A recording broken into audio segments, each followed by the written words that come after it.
Morning, you're watching Market Cafe on ET now. I'm Vinny Motiwala with me, Shneesha as well.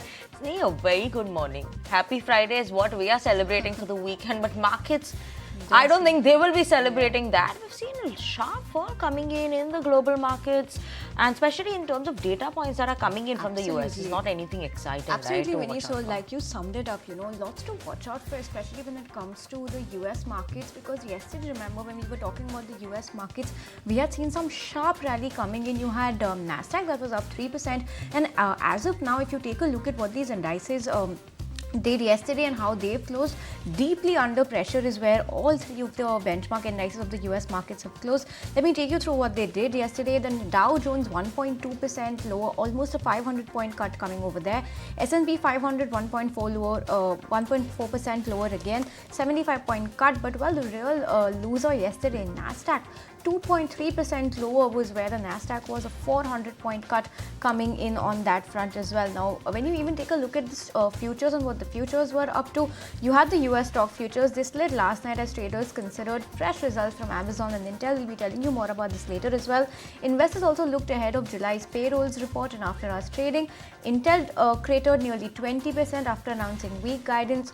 Amazon also slid 7%, and Apple shares inched higher after a top and bottom line beat in the fiscal third quarter. Now, in the regular session, the major averages fell, sharping growing fears of a potential recession. The blue chip Dow dropped nearly 500 points, like I told you. Lots of bad blood coming in fact, on US yesterday. The recent rally in small cap stocks. Remember, over the course of the week, we have been highlighting Russell 2000, which is the small cap index of the US markets, because some exuberance was being seen on that front, but now that may also come under threat as investors become more nervous on the broader economic outlook. So lots to watch about, in fact, and the Russell 2000 also lost 3% yesterday, posting its worst session since February. The three major averages are heading into Friday with weekly losses. For the week, S&P 500 off 0.2%, Dow is down 0.6%, and Nasdaq is toting at 0.9% decline, almost a 1% cut coming in for Nasdaq on a week-to-date basis. Even the small cap Russell 2000 hasn't been spared from the recent tumult, down about 3.3% for the week and on pace for its worst weekly performance since January. Now, Friday will bring a new set of data also, new catalysts for stocks coming in. You have July's non-farm payrolls coming in. Lots to watch out on that front as well. Factory orders will also be out this morning. On the earnings front, you have energy giant Chevron and ExxonMobil. They will be announcing their quarterly results on Friday before the US markets open. But well, that was the handover coming in from the US. Very, very weak handover coming in. Let's just focus, talk about what European markets have done. And red all across the screen once again, because DAX down 2.5%, FTSE down 1%, and Stock 600 also 1.2% cut coming in over there.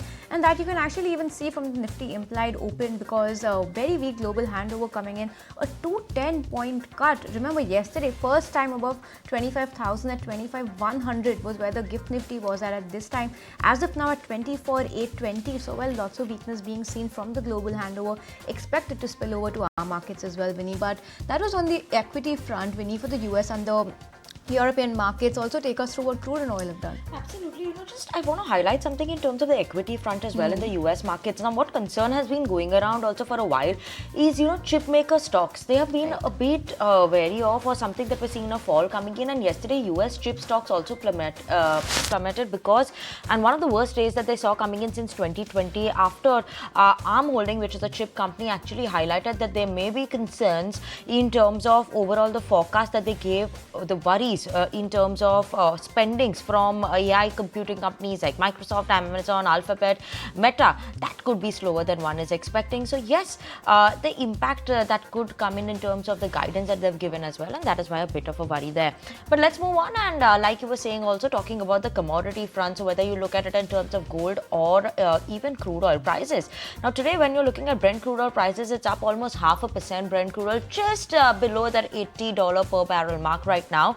But for the week, we may see that, Brent crude oil may close a bit lower as well, down almost 1% for the week as well. Because obviously fuel demand, that's still a concern that everyone is watching out for, especially in terms of the China front. How is that going to be shaping up?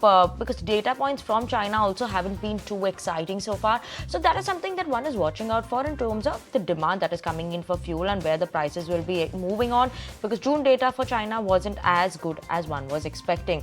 Now, other than that, also June, July, nothing exciting came in on that front for oil prices. But moving on to gold prices, because that's something that is trading at almost high, safe haven commodity. So yes, we're seeing a sharp run up coming in gold prices this morning as well. Overnight also it saw a run up. Right now, seeing an uptick of almost 0.2% in trade. So gold near those record high levels. What investors are weighing is the weak economic data that came in the US. Obviously, then everyone starts moving more towards the safe haven commodity, and that is why gold prices too buzzing in trade. And with that, silver was trading a bit higher, but right now is a bit muted in trade. Slight bit of a negative bias for silver right now, but yes, had seen a run up overnight. So going to be interesting to watch out for.